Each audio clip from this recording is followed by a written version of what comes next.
अरे कुछ नहीं हो गया सर, कुछ नहीं हो गया। मैं देखिए ये मेरे साथ जबरदस्ती कर रहे हैं। मैं सब नमस्कार दोस्तों, एक बार फिर से आपका स्वागत है मेरे YouTube के चैनल ब्रजेश भंडारी में, और जिसमें हमारी सीरीज चल रही है एक और वार्तालाप। और एक और वार्तालाप में हमारे आज के मेहमान, बात करें आज के मेहमान की, आज के हमारे मेहमान हैं सुमंत अग्रवाल जी। सुमंत अग्रवाल जी दिल्ली के एक जाने माने थिएटर आर्टिस्ट हैं। धारावाहिकों में काम कर चुके हैं, फिल्मों में काम कर चुके हैं, और यहाँ तक कि एक हॉलीवुड फिल्म में भी काम किया है। और आइए मैं उनका अपने इस प्रोग्राम में स्वागत करता हूँ। नमस्कार सुमंत जी। नमस्कार जी। आपका बहुत बहुत स्वागत है मेरे इस प्रोग्राम में। सुमंत जी, हम अपनी बातचीत की शुरुआत ऐसे करते हैं कि जो आज ये पैंडमिक टाइम चल रहा है, जो सब धीरे धीरे कोरोना काल अब ख़त्म तो हो रहा है, बट अभी भी चल ही रहा है ऑलमोस्ट। सब चीज़ें अभी खुली नहीं हैं, बहुत सारी दिक्कतें हैं, परेशानियां हैं, तो आपने भी ये चीज़ें फेस करी होंगी। बिल्कुल। तो अगर हम एज ए एक्टर या अभिनेता या जितने भी हमारे एंटरटेनमेंट वर्ल्ड के लोग हैं, उन्होंने सबसे ज़्यादा इसमें सफ़र करा है, तो आपने भी सफ़र करा होगा। तो आपने इस टाइम को कैसे निकाला और कैसे पास करा है, कैसे उस टाइम को गुजारा है, ये अगर हमारे दर्शकों के साथ शेयर करें तो। मैंने अपने हॉबीज़ को फॉलो किया। एक तो मैं पेंटिंग बनाता हूँ, पेंटिंग करता रहा। बाकी अड़ोस पड़ोस के छोटे छोटे बच्चे, उनको टीच करता रहा। आसपास जितने भी दोस्त रहते हैं उनसे मिलता रहा। बस धीरे मतलब आपने अपने अपने टाइम को आपने इस तरह से यूटिलाइज करा है कि आप अपने आप को एक तरीके से बोला जाए तो अपने आप को अपने मिले हैं, अपने आप से ही मिले हैं। हाँ जी, हाँ जी। ये तो खैर है, इसमें कोई शक नहीं कि पेंडेमिक ने अपने आप से बात करने का जो लोगों को मौका दिया है, मेरे ख्याल से हर आदमी की पर्सनालिटी में एक चेंज है।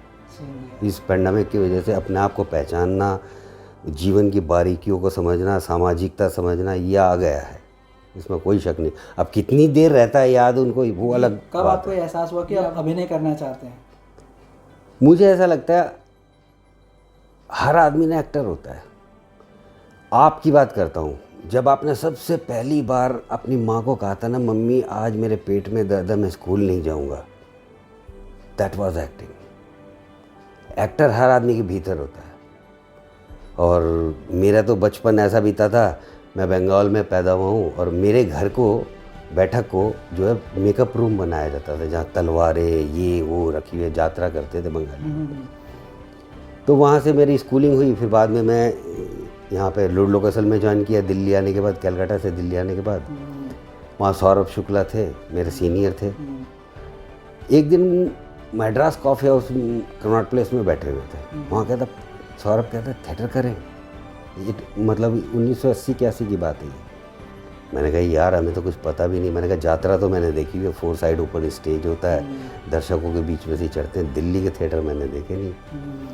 कहते चल थिएटर देखते हैं। हमने एक प्ले देखा, फिर हमने डिसाइड किया। मैंने कहा अब स्टोरी कहाँ से लाए। छोटी छोटी स्टोरी पे हम वर्कआउट करने लगे, वर्कशॉप टाइप की चीज़ करने लगे।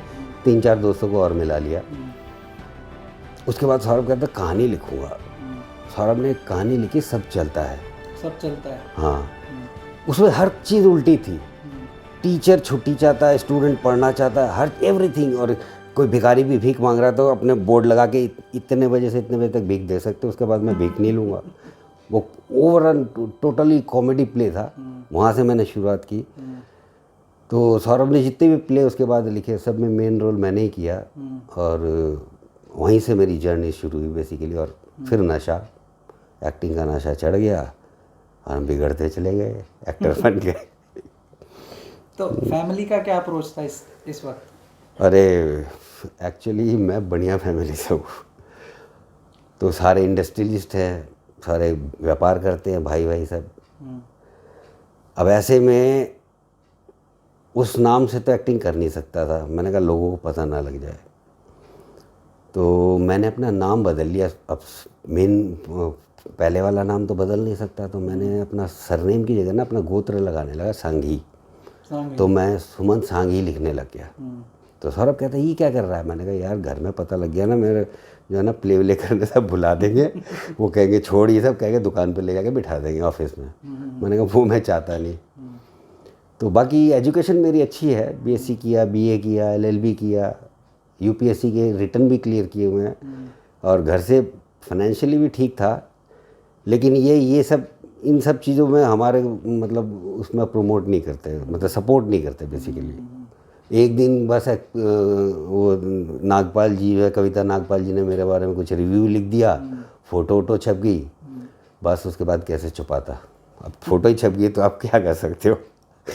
बस फिर ओपन हो गई किताब, मैंने कहा अब तो भाई बागी बनना पड़ेगा, रिवोल्ट कर पड़ेगा, अब ये तो हमें करना ही है। एज ए हॉबी करता रहा, घर वालों को ये एश्योरेंस देता रहा कि नहीं मैं सारे काम करूँगा, लेकिन ये मेरी हॉबी रहेगी, जैसे पेंटिंग है मेरी, बॉक्सिंग है, ये मार्शल आर्ट है, वो सब उन सब की तरह रखूँगा इसको, लेकिन मैं करूँगा ज़रूर। तो उन्होंने कहा ठीक है भाई कर ले।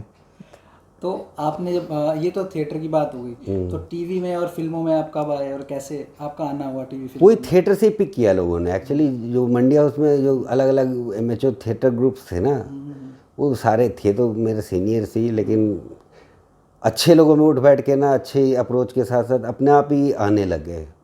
मतलब जैसे दूरदर्शन के जितने भी सीरियल थे, मेरे ख्याल से मोस्टली पता नहीं क्या मेरे लुक में ऐसी बात है या पॉजिटिविटी है नहीं, मुझे नहीं समझ में आता, नेगेटिव कैरेक्टर्स मिलते थे। टेररिस्ट वाले, टेररिस्ट का नाम लो तो एक ही नाम सोचता था उनको, ओहो। उन दिनों कश्मीर के ऊपर बहुत सीरियल बनते थे, उनको पता नहीं क्या लगता था यार, मैं इतना नेगेटिव तो नहीं हूँ यार, पता नहीं लोग मुझे क्यों नेगेटिव कहते हैं, मैं पॉजिटिव हूँ यार। तो वहाँ से वो कैरेक्टर आपको मिलना शुरू हो गए।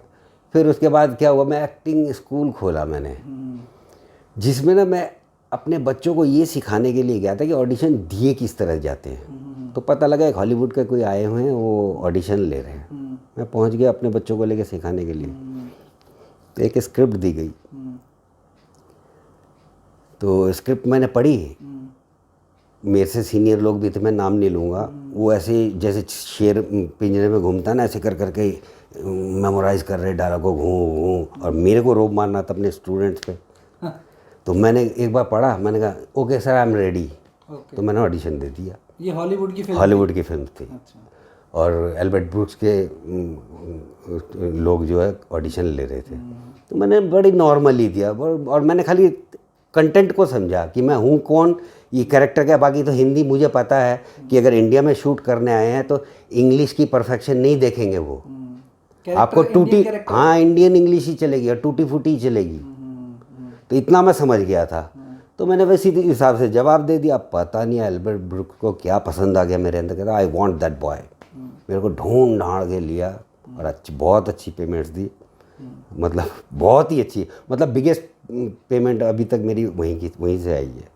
डॉलर्स में आए होंगे ना वो? हाँ डॉलर्स में थे, डॉलर्स की पेमेंट थी। तो अच्छा, तो ये तो बात हो गई भाई, आपकी फिल्म आपको मिली और जो आपने टीवी सीरियल्स करे।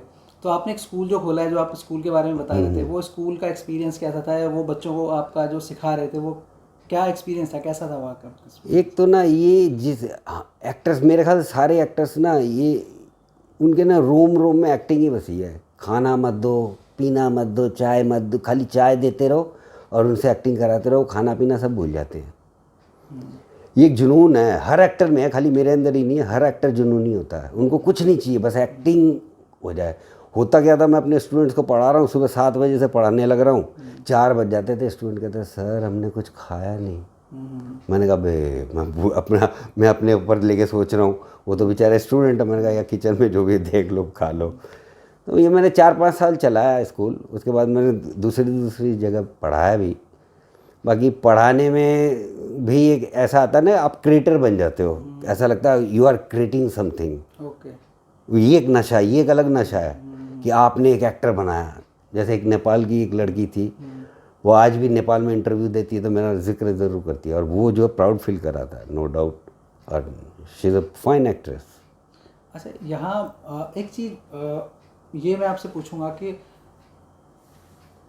जब भी आप किसी अभिनेता से मिलेंगे या किसी गायक से मिलेंगे या जिसके अंदर कोई एक क्वालिटी होती है, तो वो हमेशा आपने भी सुना होगा, जनरली एक शब्द बोलते हैं कि ये तो गॉड गिफ्ट है।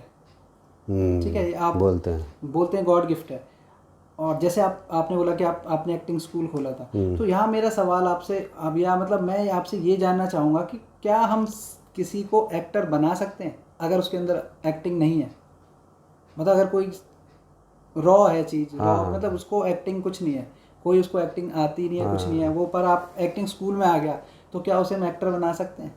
इसके लिए ना स्टेनिस्लावस्की ने एक बुक लिखी थी, उसमें बताया गया कि मेथड एक्टिंग जो होती है उसमें आप मेथड के द्वारा आप वो कर सकते हो। लेकिन जैसे बच्चों से काम नहीं लेते, जैसे बच्चों की सीरियल्स में बच्चों से काम लेते, बच्चों को थोड़ी एक्टिंग आती है, उतने डीपली नहीं सोचते, लेकिन आपको पता है कि इतना सा मिल जाए उससे, उतना सा करवा लिया, निकल गया उसका। तो उस तरीके से वो मेथड बता बता के ना, वो मेथड एक्टिंग कहलाती है। जब मेथड बताया जाता है किसी को टीच करने के लिए, वो मेथड एक्टिंग के द्वारा आप कर सकते हो। फिर उसका इंटरेस्ट देखो, एक टीचर का काम होता है, चाहे वो एजुकेशनल टीचर हो, चाहे एक्टिंग का हो, चाहे कोई भी हो, एक टीचर का काम होता है उस पर्टिकुलर सब्जेक्ट में उसका इंटरेस्ट क्रिएट कर देना। सीखना उसी ने है। अगर आपने इंटरेस्ट क्रिएट कर दिया तो यू आर डन, आपका काम हो गया, वो अपने आप सीख लेगा फिर एक्टिंग। आपको बस इंटरेस्टिंग बनाना है उस सब्जेक्ट को, उसके अंदर वो जुनून होना चाहिए। हाँ वो इंटरेस्टिंग, अगर उसका इंटरेस्ट जाग गया ना उस सब्जेक्ट में तो वो एक्टर बन जाएगा। नहीं तो आप कितने भी हाँ जी, सीखते रहो, सिखाते हाँ, रहो। अगर उसका इंटरेस्ट नहीं है तो आप कुछ नहीं कर सकते उसका। और ये इसी फील्ड में नहीं कि हर एक फील्ड में यही है। एक चीज़ इसी बात से एक आगे और बात मैं आपसे पूछूंगा, जैसे जब भी हम अभिनय की बात करते हैं तो एनएसडी की बात हमेशा आती है।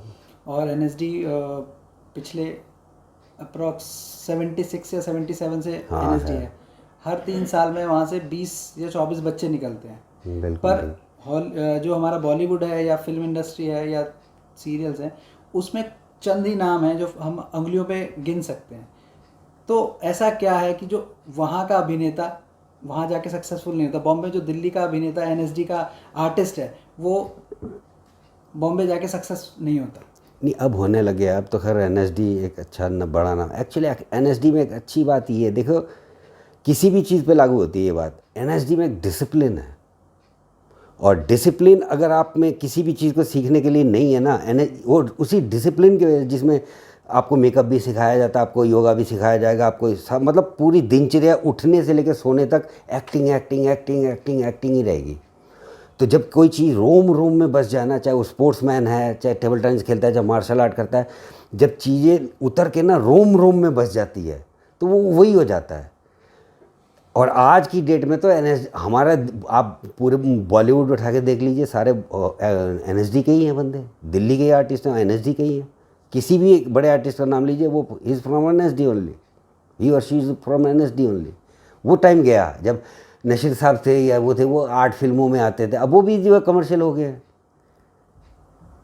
लेकिन डिसिप्लिन को मैं इक्विवेलेंट टू गॉड मानता हूँ। गॉड की डेफिनेशन ही डिसिप्लिन है। Discipline of your self, discipline of your self with nature, वही गॉड है मेरे हिसाब से। गॉड की परिभाषा ही यही है। और डिसिप्लिन जो दे सकता है कुछ भी नहीं दे सकता। ये कहने की बात नहीं है खाली, जैसे बचपन में मैं पढ़ता यार डिसिप्लिन क्या होता है यार, वो सुबह उठने 6 बजे उठना, रात को सोना, वो डिसिप्लिन नहीं। डिसिप्लिन ऑफ नेचर, जैसे पानी इस गिलास में रखेंगे तो बाहर नहीं निकलेगा, इसको हमने एक वॉल्यूम दे दिया है। बर्फ़ हल्की होती है ऊपर तैरेगी, लोहा भारी है नीचे चला जाएगा। लोहे को आप तोड़ सकते हो, शीशा टूट जाएगा, लोहे को आप खींच सकते हो। ये जो डिसिप्लिन है ना नेचर का, यही गॉड है। आपको उस डिसिप्लिन में मर्ज करना होगा अपने आप को। हाँ, तब जाके आप मेन स्ट्रीम में रहेंगे। हाँ, और आज की डेट में नो डाउट कि एनएसडी वाले बहुत अच्छा कर रहे हो, क्योंकि वो डिसिप्लिन से निकल के आए हैं। जो अपने आप को सेल्फ डिसिप्लिन, जैसे मेरे जैसा हुआ, वो बाहर रह के अपने आप में डिसिप्लिन रखता है, वो भी ठीक हो जाता है। बाकी ये है कि अभी तक मैं मुंबई शिफ्ट ही नहीं कर पाया हूँ। वो मेरी पर्सनल प्रॉब्लम्स रही है। 3, 4, 5 फिल्में की होगी बॉलीवुड की और एक हॉलीवुड की है। बाकी सीरियल मैंने 250-300 किए नो डाउट, दूरदर्शन के मोस्टली। एक मैंने प्राइवेट चैनल पे भी शायद किया था मनु गार्गी के साथ, मॉडल गर्ल के ऊपर एक सीरियल बनाया था उसने। मनु गार्गी, बलवंत गार्गी का लिखा हुआ मॉडल गर्ल एक बुक थी उसकी, हिंदी में उसका नाम कुछ और रखा था उन्होंने, मॉडल गर्ल नहीं रखा था, सोनी के लिए था। आपके अनुभव को देखते हुए और आपका जो पर्सोना है पीछे, आप इतने पढ़े लिखे हैं, आपने अपनी इतनी एजुकेशन करी हुई है, या आपका इतना एक्सपीरियंस है, जो उस एक्सपीरियंस के बेस पे मैं आपसे ये पूछूंगा कि मतलब आपके जो फ्यूचर प्रोजेक्ट्स हैं या फ्यूचर में आप क्या करने वाले हैं, अगर हमारे दर्शकों के साथ शेयर करें तो। इस टाइम तो एक ही प्रोजेक्ट है मेरे पास। somehow I will have to move to Mumbai because that is Mecca of acting as far as India is concern. India में जब तक हूँ मैं बॉलीवुड ही है सब कुछ, और आपको किसी ना किसी तरह के मुंबई मूव करना होगा। हालांकि मैं इससे पहले 4 साल रेंट दिया है, देखा नहीं किस फ्लैट का रेंट दिया है, लेकिन मूव ही नहीं कर पाया। वो मेरी पर्सनल प्रॉब्लम्स थी, तो मूव ही नहीं कर पाया। लेकिन अब मुझे लगता है कि I am free from all, अब मुझे मूव करना होगा। और बिना मुंबई में रहे हुए आप अच्छे काम नहीं कर सकते। हाँ, दिल्ली वाले काम कर सकते हो, वो सब है, लेकिन आपको एटलीस्ट 20 डेज़ मुंबई में रहना पड़ेगा महीने में, और वही मेरा फ्यूचर प्रोजेक्ट है, और यही इसी पे ही मैं काम कर रहा हूँ। तो मैं अपने देखने वाले दर्शकों को थैंक यू बोलूँगा, और सुमन जी आपको ऑल द बेस्ट बोलूँगा आपके इस फ्यूचर प्रोजेक्ट के लिए, और आपका बहुत बहुत धन्यवाद करूँगा कि आपने मुझे अपना कीमती समय दिया और मेरे साथ इतनी बात करी, और आपका बहुत बहुत धन्यवाद। Thank you so much. Thank you. और मैं अपने देखने वाले दर्शकों को भी ये बोलूँगा कि प्लीज़ मेरे चैनल को लाइक कीजिए, शेयर कीजिए और सब्सक्राइब कीजिए, जो कि ऐसे अनुभवी लोगों को और ऐसे गुणी लोगों को मैं आप तक ला सकूं। और इसी के साथ मैं अपने देखने वाले दर्शकों को नमस्कार बोलूँगा। नमस्कार।